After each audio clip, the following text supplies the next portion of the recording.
स्वातंत्र्यवीर सावरकर या चित्रपटाचा पहिला ट्रेलर बघितला. तो काही फारसा तितका प्रभावी नव्हता.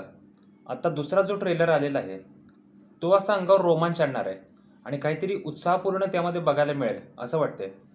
सगळ्यात महत्त्वाची गोष्ट म्हणजे रणदीप हुडासारखा एक अष्टपैलू अभिनेता त्या चित्रपटामध्ये स्वातंत्र्यवीर सावरकरांची भूमिका साकारत आहे आणि तोच त्या चित्रपटाचं दिग्दर्शन करतोय.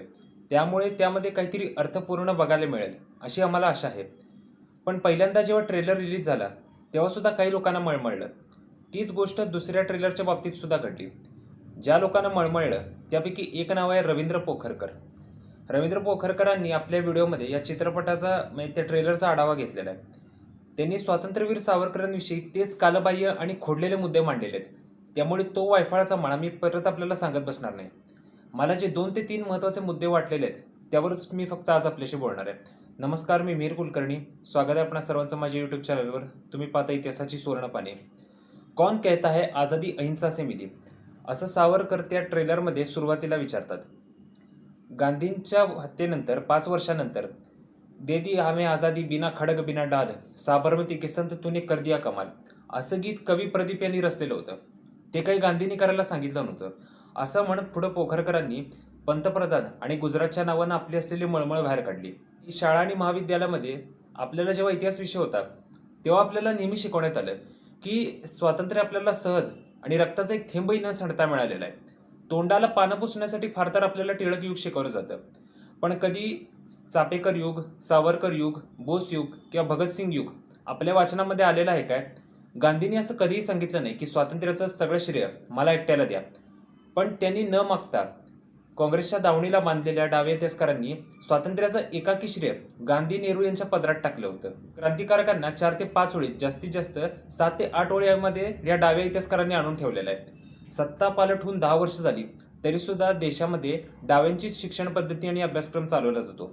पंतप्रधान नरेंद्र मोदी संसदेमध्ये भाषण करताना एकदा म्हणाले होते, उस तरफ बैठे हुए लोगों से कभी ये सुनने को नहीं मिला कि इस देश में कोई चापेकर बंधु भी हुआ करते थे जिनकी शहादत थी आज़ादी की लड़ाई में. वीर सावरकर भी थे जो काला पानी की सजा जिन्हें सजा हुई थी. भगत सिंह, सुखदेव, राजगुरु, चंद्रशेखर आजाद भी थे. उनको तो ये लगता है कि आज़ादी जो है वो सिर्फ एक परिवार ने दिलवाई है, समस्या की जड़ वहाँ है. आर्टिकल 370 किंवा स्वातंत्र्यवीर सावरकर अशा चित्रपटांना प्रोपेगेंडा चित्रपट म्हणलेला आहे.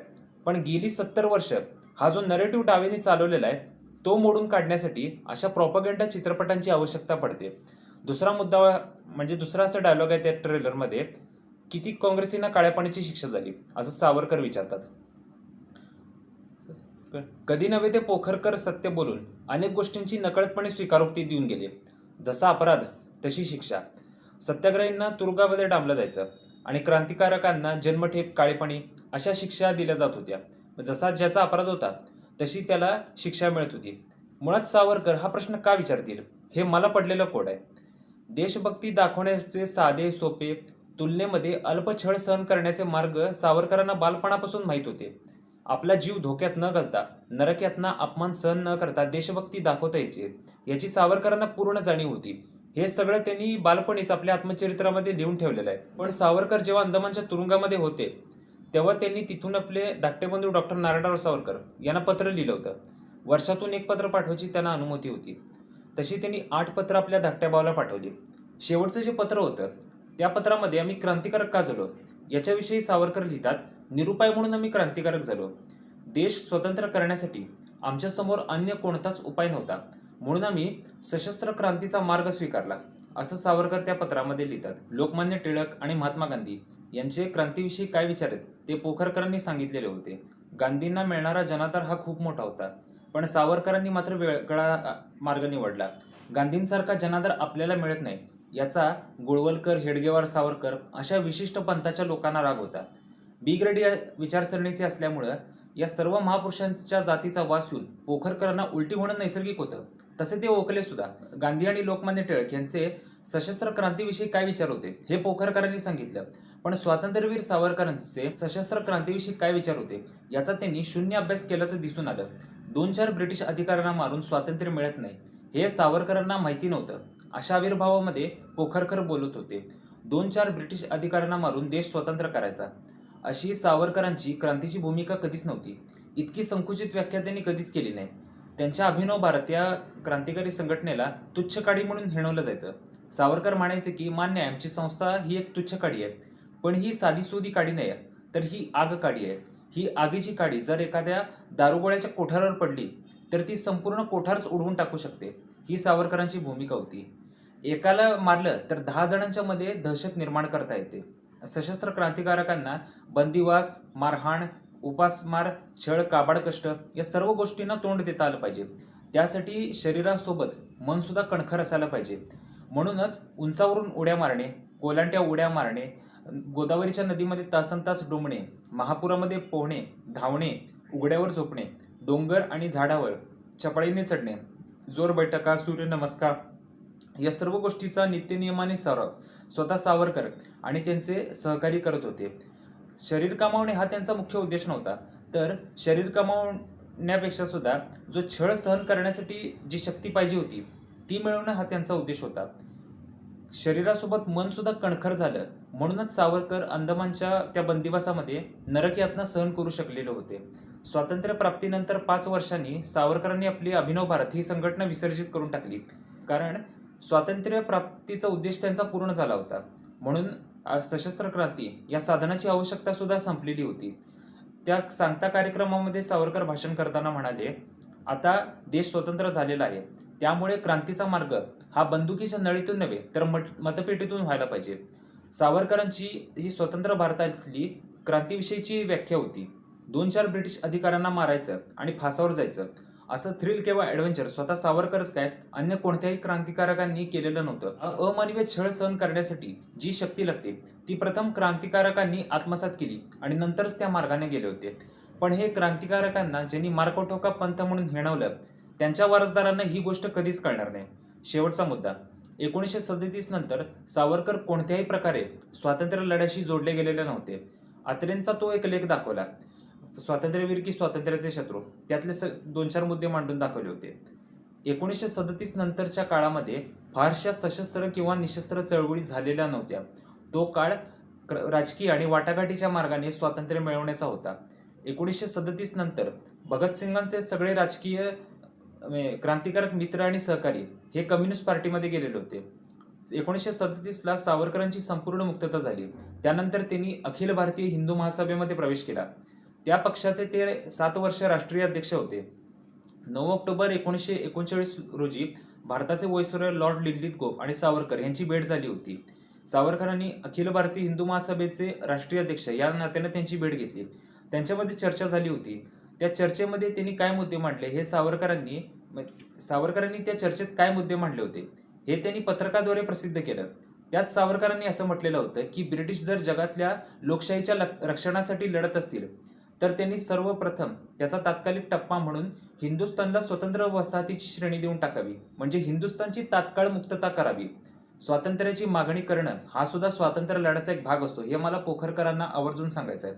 1930 साली काँग्रेसनं पूर्ण स्वराज्याचा ठराव मांडलेला होता. त्याच्या 30 वर्षा अगोदरच सावरकरांनी वयाच्या 17व्या वर्षी पूर्ण स्वातंत्र्याची मागणी केलेली होती. 1942ला चलो जावची चळवळ झाली. त्यानंतर ती 2 महिन्यातच आटोपती घ्यावी लागली, कारण त्या चळवळीचे जे प्रमुख नेते होते ते सगळे तुरुंगात गेले आणि बाहेर त्यांचे अनुयायी समर्थक दिशाहीन होऊन या चळवळीचं नेतृत्व करत होते. आता हे नेते ज्या तुरुंगामध्ये होते त्याला तुरुंग तरी का म्हणतात हा मला पडलेला प्रश्न आहे. 42 पासून 47 पर्यंत चलेजाव सारखी दुसरी कुठलीही मोठी चळवळ झाली नाही. दुसरं महायुद्ध झालं, त्या महायुद्धामध्ये सुभाषबाबूंसारखा सैनिकी उठाव नंतर परत कधीही घडून आलेला नव्हता. 1937 नंतर सावरकर राजकीय आणि वाटाघाटीच्या मार्गाने स्वातंत्र्य मिळवण्यासाठी प्रयत्न करत होते. असं मान्य करून चालू की सावरकरांनी सशस्त्र क्रांतीचा मार्ग सोडला होता, पण शस्त्रबळावरचा त्यांचा विश्वास हा कधीही संपलेला नव्हता. म्हणूनच ते सैनिकीकरणाला प्राधान्य देत होते. सैनिकीकरण ही मोहीम चालवत होते, कारण ते हिंदुस्थानच्या स्वातंत्र्यासोबतच हिंदुस्थानच्या संरक्षणाचा सुद्धा विचार करत होते. आणि राहता राहिला प्रश्न अत्रेंचा, तर अत्रे फाळणीपूर्वी गांधीवादी होते. देशाची फाळणी झाल्यानंतर त्यांनी गांधी विचार आणि गांधीवादाचा पूर्णतः त्याग केला होता आणि ते सावरकरांचे समर्थक झालेले होते. अत्रेंच्या खांद्यावर बंदूक ठेवून रवींद्र पोखरकर, निरंजन टकले हे लोक सावरकरांवर नेम धरत असतात. पण अत्रेंनी पुरोगाम्यांचे शिरोमणी असलेले मामा देशमुख यांची रामदास स्वामींचे सत्वारण असा अग्रलेख लिहून बिनपाण्याने केली होती. तो जर लेख वाचनामध्ये आला तर पोखरकर वाचून दाखवतील का, हा प्रश्न मला त्यांना विचारायचा आहे. सावरकरांचा इतिहास कोण आपल्याला सांगणार? बी ग्रेडी विचारसरणीचे असलेले पोखरकर की बेल पार्टीचे मेंबर असलेले निरंजन टकले, रावसाहेब कसबे, राजू परुळेकर की संजय सोनावणी? ही सगळी फ्रॉड लोक आपल्याला सावरकर सांगणार आहेत. तुम्हाला जर सावरकरांविषयी काही शंका किंवा गैरसमज असतील, त्यांचा इतिहास जर तुम्हाला जाणून घ्यायचा असेल, तर मी तुम्हाला काही पुस्तकांची नावं सांगतो. स्वातंत्र्यवीर सावरकर आक्षेपणी वाचतो. 2019ला जो महापूर आला होता, त्या महापुरामध्ये आमच्या घरासोबत हे पुस्तक सुद्धा भिजून गेलं होतं. पण हे पुस्तक तुम्ही जर वाचायला घेतलं तर तुमच्या बऱ्याचशा शंका किंवा गैरसमज दूर होण्यास मदत होईल. स्वातंत्र्यवीर सावरकरांची तथाकथित क्षमापत्रे आक्षेपणी वाचतो. अक्षयजोग. सावरकर माफी मागून सुटले किंवा त्यांच्या माफीनामा जो आपण इंटरनेटवर किंवा फेसबुक, व्हॉट्सअप, युनिव्हर्सिटीमध्ये बघत असतो, ते तथाकथित त्यांचे सगळे माफीनामे तुम्हाला या पुस्तकामध्ये वाचायला मिळतील. स्वातंत्र्यवीर सावरकरांचे हिंदुत्व. अक्षयजोग. विक्रम संपत यांनी 2 खंड इंग्रजीमध्ये लिहिली होती, ती आता मराठीमध्ये सुद्धा उपलब्ध आहेत. सावरकर विस्मृतीचे पडसाद याचा मराठी अनुवाद रणजित सावरकर आणि मंजिरी मराठे यांनी केलेला आहे. सावरकर एक वादग्रस्त वारसा 1924 ते 66 हे सुद्धा विक्रम संपत यांचं दुसरं पुस्तक आहे. याचा अनुवाद सुद्धा रणजित सावरकर आणि मंजिरी मराठे यांनी केलेला आहे.